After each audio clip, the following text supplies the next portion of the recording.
Well, for one thing, you don't want to join the panic. The market does this. And if you think about the last 25, 30 years, you don't have to go back that far, go back to 2008.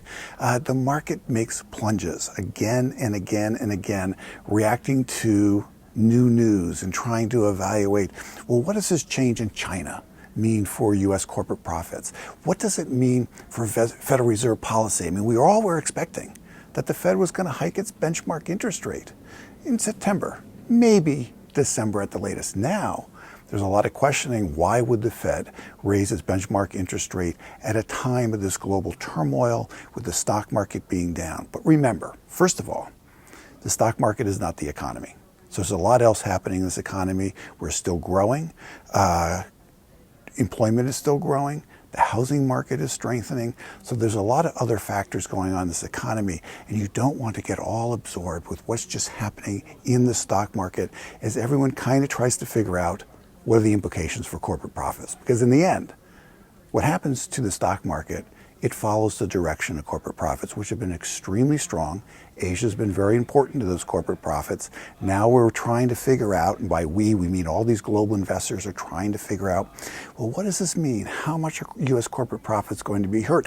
Are they going to be hurt that much? Maybe much of the pain is going to be in Malaysia, in Indonesia, in Brazil, and some of the countries that really do compete with China. The other thing is most individual investors, they invest in the stock market and the bond market and the cash markets, like the treasury bills, in the retirement savings plans. We're not hedge fund managers. We might wish we were making the money that hedge fund managers make, but we're not hedge fund managers. We're not running a pension fund. We're running our own pension fund, our individual pension fund.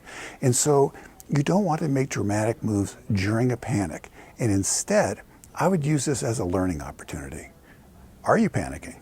Are you upset? Do you realize, I should have made that change. I wanted to make that change. Well, as the market settles down, as it gets stronger, as people maybe start talking to you about, hey, do you want to put more money into the stock market? You're going to go, no. What I learned during that period of time was to make an adjustment. And I'm going to make that adjustment now. And whether your time horizon is 10 years, 20 years, or 30 years, there is no reason to make an adjustment during this particular moment in time. Let the big boys and big women figure this out, what it is that's going on. Let the hedge fund managers, let the professionals, these are global investors. You'll have plenty of time to react for your individual portfolio. And in the end, by the way, you may decide, hey, I'm actually investing the way I should be.